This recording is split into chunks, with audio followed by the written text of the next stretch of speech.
கதை சொல்ல அண்ணன் இருக்காரு. கதையோட கான்செப்ட் பண்ண கிழக்குவாசி சந்திரன் இருக்காரு. பிளாக் ஷீப்ஸ் கதையாம் கான்சர்ட்டாம் வரும் ஜூன் 30ஆம் தேதி மாலை 6 மணிக்கு. இடம் Tamil virtual academy, Anna university campus. For tickets, visit blacksheepindia.com and bookmyshow.com. Black Sheeps இசையும் தமிழும் சுபஸ்ரீ தனிகாச்சலம் ஒருங்கிணைப்பில் காலத்தை வென்ற கண்ணதாசன் பாடல்களை பற்றின ஓர் இசை கலந்துரையாடல். ஜூலை 13 மாலை 5 மணிக்கு. Book your tickets on Book My Show. Black Sheeps நினைவோ ஒரு பறவை. Presented by Dhanvantralaya Ayurveda speciality hospital. Agathiyan எல்லாருக்கும் தெரியும் சார். இந்த கருணாநிதி சாந்தாராம் அதுக்கு முன்னாடியே வந்திருக்கு. முதல்ல திரையில வந்து கதை அப்படின்னு ஒரு டைட்டில் வந்திருக்கு. அது வந்து தப்பு கணக்குன்னு ஒரு படம். ஓ சரி. பாலன் பிக்சர்ஸோட படம். Okay okay.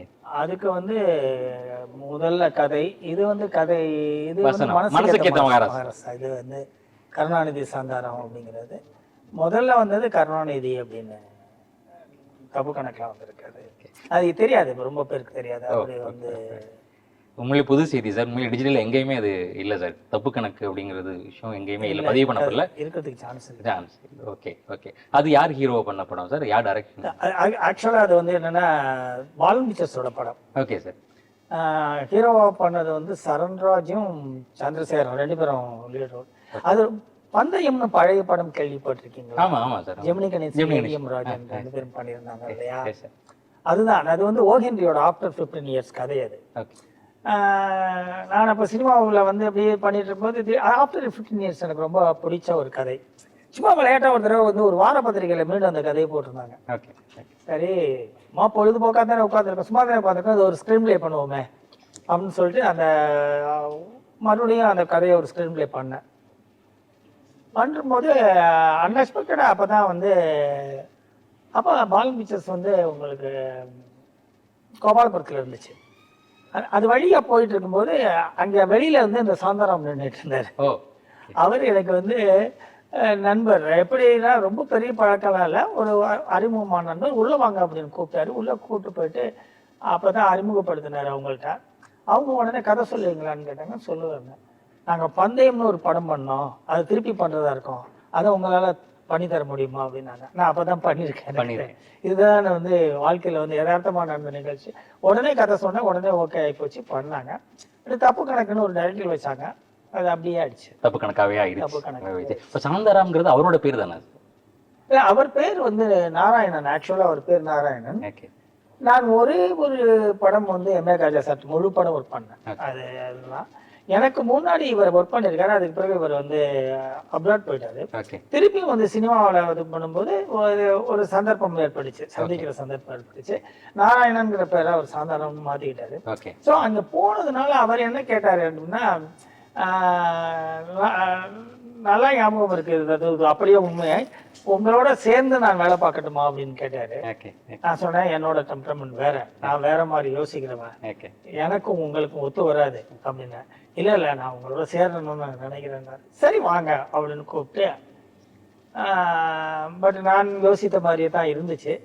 அதனால வந்து அவரோட நான் இந்த படமுமே அது பேர் மட்டும் தான் தொடர்ந்து வருமே தவிர இந்த படமுமே நாங்க 2 பேரும் ஏன்னா என்னுடைய வேகமும் வேற மாதிரி இருந்துச்சு, அவருடைய வேகமும் வேற மாதிரி இருந்துச்சு. 2வது எனக்கு ஒரு பெரிய கெட்ட பேர் ஒண்ணு உண்டு, முகத்தில் அடிச்ச மாதிரி பேசுவேன். இன்னைக்கு வரைக்கும் அதான் செய்வேன். அப்படி பேசுறவங்களை எனக்கு ரொம்ப பிடிக்கும், ஏன்னா அதுதான் உண்மையா பேசுறாங்கன்னு நினைப்பேன். அதனால வந்து அதுக்கு அதோட முடிஞ்சிருச்சு. இந்த கருணாநிதி அப்படிங்கிற பேருக்கு முன்னாடி அப்பா அந்த பேர் வச்சதுக்கு முன்னாடி ஏதாவது காரணங்கள்? அது உண்மையான விஷயம். நான் வந்து ஆக்சுவலா நான் பிறந்தது வந்து கோலாலம்பூர், மலேசியா. அப்ப வந்து அம்மா அப்பா எல்லாம் அங்க இருக்கும்போது எங்க அம்மா வந்து எனக்கு ஒரு ஆண் குழந்தை பிறந்திருக்கிறது அப்படின்னு வந்து இந்தியாவுக்கு கடிதம், அதாவது தமிழ்நாட்டுக்கு கடிதம் எழுதினாங்களாம். அப்ப எங்க அம்மாவுடைய அண்ணன், அவர் வந்து திராவிட முன்னேற்ற கழகத்தினுடைய ஆரம்ப காலம் இல்லையா அது, ஆரம்ப காலத்துல வந்து அவர் வந்து ஒரு தீவிரமான தொண்டரா இருந்த காரணத்தினால ஆண் குழந்தை என்றால் கருணாநிதி என்று பெயர் வைக்கும்னு எழுதி போட்டாரு. அதனால பெயர் வச்சோம் அப்படின்னு சொல்லுவாங்க, அம்மா சொல்லுவாங்க. அதனால கலைஞருடைய பேரை தான் எனக்கு வச்சாங்க. உங்க பேரை பத்தி நிறைய பேசணும் சார். ஆனா அந்த கடித விஷயம் வந்ததுனால இந்த கடிதத்துக்கு சம்பந்தப்பட்டவங்க, உங்களுக்கு சம்பந்தப்பட்டவங்க ஒருத்தர் ரெடியா வெயிட் பண்ணிட்டு இருக்காங்க, அவங்களை கூப்பிடலாமா சார்? எந்த கடிதம்? உங்க வாழ்க்கையில கடிதம் எவ்வளவு முக்கியமான விஷயம் தெரியும் சார். அந்த கடிதத்துக்கு சம்பந்தப்பட்ட ஒருத்தர்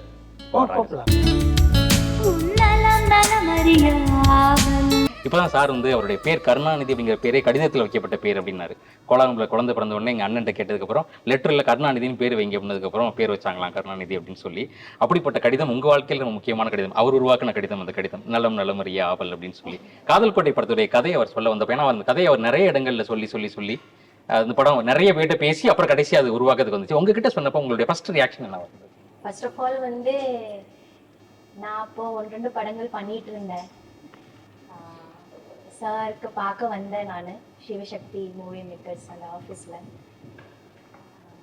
அப்போது அவர் வந்து என்னை பார்த்துட்டு இது ஒரு வித்தியாசமான ஒரு படம், என்னோட படத்தோட கேரக்டர் வந்து பேர் கமலி, அந்த அம்மா வந்து ரொம்ப ட்ரெடிஷ்னலான ஒரு பொண்ணு, நான் அப்படியே காமிக்க போகிறேன், ஒரு ரொம்ப இந்தியன் ட்ரெடிஷ்னலான ஒரு கேர்ளாக இருப்பாங்க அவங்க. அதே மாதிரி ஃபுல்லாக சாரியில் இந்த மாதிரி ரொம்ப நீட்டாக ரொம்ப கரெக்டாக அழகாக இருப்பாங்க. அந்த மாதிரி ஒரு கேரக்டராக இருக்கும். நீங்கள் இந்த கேரக்டரை வந்து டெலிவர் பண்ண முடியுமா அப்படி கேட்டார் சார். அப்போது நான் வந்து கல்லூரி வாசல் படத்தோட ஷூட்டிங் ஸ்பாட்டிலிருந்து பிரேக் டைமில் வந்து பார்க்க போயிருக்கேன் நானும் அம்மாவும். பேண்ட் ஷர்ட்ல தான் போயிருக்கேன் நான்.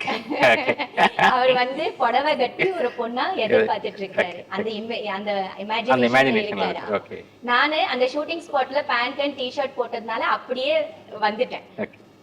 அப்போ நான் சொன்னேன், நான் ரொம்ப ட்ரெடிஷ்னலான ஒரு பொண்ணு தான் சார், நான் ரொம்ப ஹோம்லியான ஒரு பொண்ணு தான், எனக்கு அந்த மாதிரி கதாபாத்திரங்கள் இது வரைக்கும் கிடைக்கல, நீங்க எனக்கு கொடுத்துட்டீங்கன்னா நான் 100% பெஸ்டா நான் பண்றேன், I have the confidence I set to அவர்கிட்ட சொல்லிட்டேன். அப்போ அப்படியே என்ன பார்த்தாரு, ஓகே.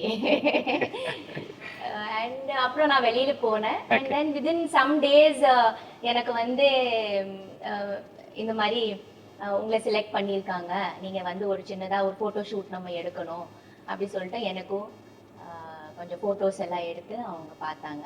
புடவை கட்டி பூ வச்சு மூக்குத்தி வச்சு இந்த மாதிரி ஒரு ட்ரெடிஷ்னலான ஒரு கம்லி எப்படி இருக்கும் அந்த கெட்டப்ல எல்லாம் ட்ரெஸ் எல்லாம் போட்டு அப்புறம் then they liked and they selected me for the film. பார்க்காமலே காதல், எனக்கு இது தெரியும், இந்த லைன் தெரியும், பார்க்காமலே காதல். அப்போ ஒரு ரொம்ப வித்தியாசமான ஒரு ரொம்ப டிஃப்ரெண்டான ஒரு லவ் ஸ்டோரியா இருக்க போகுது, அது அந்த மாதிரி தெரிஞ்சிட்டு தான் நான் அந்த படத்துக்கு ஓகே சொல்லிட்டோம். நீங்க எப்ப சார் ஓகே பண்ணீங்க? ஓகே காஸ்டியூம் எல்லாம் ஓகே, அது அடுத்த கட்டம். இருந்தாலும் நீங்க ஃபர்ஸ்ட் ஓகே சொல்லிட்டு தானே காஸ்டியூம்க்குள்ள போறீங்க. என்ன மொமெண்ட்ல இவங்க ஓகே வந்து வந்தாங்க? வரும்போது பார்த்தேன் இந்த பொண்ணு ஓகே தான், பட் நான் உடனே எனக்கு ஒரு சின்ன சந்தேகம் இருந்துச்சு. மாசானம் தான், இப்போ இது வரைக்கும் மாசானம் தான் அவங்களோட இருக்காங்க. மாசானம் தான் இருந்தார். மாசானம் கூப்பிட்டு அவங்களுக்கு ஒரு சேவை கொடுங்க அப்படின்னு சொன்னேன். அந்த கேப்ல வந்து கொஞ்சம் பெரிய ஆஃபீஸ், அது சிவசக்தி ஆஃபீஸ். எதுக்கு ப்ரொடியூசர் ரூம், இந்த பக்கம் அசிஸ்டன்ட் டைரக்டர், டேரக்டர்ஸ் இருக்கிற ஒரு சின்ன ரூம் இருக்கும், இடையில இன்பிட்வீன்ல ஒரு ரூம் இருக்கும். அதில் இவங்க அம்மாவோட உட்காந்துருந்தாங்க. நான் இந்த ரூம்ல இருந்து அந்த ரூமுக்கு கிராஸ் பண்ணி போகும்போது அவங்களை பார்த்தேன். அவங்க அம்மா ஏதோ சொல்லும்போது இவங்க கொஞ்சம் கோபமா சிடுசிடுன்னு ஏதோ சொன்னாங்க. நான் உள்ள போய் ப்ரொடியூசர் போய் அந்த பொண்ணு ஓகே அப்படின்னா, அதுக்கு இல்லை அதுக்கு அது ஓகேன்னு சொல்றேன். இல்ல அந்த பொண்ணு தான் என் கேரக்டர். பேசிக்கா கமலி வந்து ஒரு சிடுமூச்சு.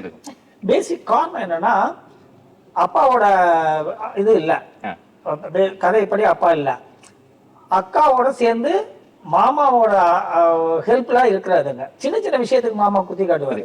ஸோ அந்த கோபம் உள்ளுக்குள்ளே இருந்து யாரை பார்த்தாலும் சிறு சிறுன்னு விழுக்கிற கோபம் இருக்கு. அதுதான் கடைசி வரைக்கும் ஜென்சிக்கிட்டே அதான் பண்ணுவா, சூர்யா கிட்டே அதான் பண்ணுவா, கமலி அந்த மாதிரி இருக்கும் அது. அதனால இந்த படம் பார்த்த உடனே அவங்க அந்த மாதிரி பிஹேவ் பண்ணோன்னே எனக்கு கரெக்டா இருக்கு சார் இந்த கேரக்டர். நீங்க அவ்வளவு பெரிய ஃபாதர் வந்து சிங்கப்பூருக்கு வேலைக்கு போறியா அப்படின்னு கேட்டோன்னே இல்ல வேணாம் அப்படின்னு பட்டுன்னு முகத்துல அடிச்ச மாதிரி சொல்லுவோம் அந்த கேரக்டர் அது. ஸோ அதெல்லாம் பார்த்துட்டு அதெல்லாம் எனக்கு ஏன்னா அந்த கதை வந்து எனக்கு வந்து உள்ளுக்குள்ள ஊறி கிடந்த ஒரு கதை அது. எனக்கு எல்லா கதையுமே நான் வந்து ஹோம்ஒர்க் பண்ணிடுவேன், அந்த மாதிரி தான் இருப்பேன் அது. அதனால பார்த்த உடனே எனக்கு சரி அப்படின்னு சொல்லிட்டு உடனே சொல்லிட்டேன், பேசிட்டு உள்ள போய். அப்புறம் அவங்க பேசிட்டு சொல்றாங்கன்னு சொல்லிட்டு அப்புறம் வந்தாங்க. கடைசி வரைக்கும் என்ன நடக்குதுன்னே தெரியாது. காரணம் என்ன அப்படின்னா, 2 பேரும் சந்திச்சுக்கிறது இல்லை. நான் ஒரு மாதிரி ஒரே இடத்துல தான் இருப்பாங்க, தனித்தனியா ஷார்ட் எடுத்துட்டு இருப்பான். அது ஒரே சீனுக்குள்ள 2 பேர் இருப்பாங்க, பட் 2 பேருக்கும் வந்து எந்த விதமான கனெக்ஷன் இல்லாம இருக்கும். அப்புறம் திடீர்னு வந்து மழையில நிற்பாங்க, ஓடி போய் வெளியில நிற்பாங்க, மழையில நிற்பாங்க, ஓடி போய் வெளியில நிற்பாங்க. அதாவது நடிக்கிறவங்களுக்கு பிரச்சனை இல்லை. என்னுடைய அசிஸ்டன்ட் ஆக்டர் சில ஃபாலோ பண்ண முடியல. எப்போதுமே ப்ரொடியூசர் வந்து என்ன பண்ணுவாரு, ஷூட்டிங் முடிஞ்சோடனே அன்னைக்கு ஈவினிங் அசிஸ்டன்ட் கூப்பிட்டு இன்னைக்கு என்ன எடுத்தாங்க அப்படிம்பாரு.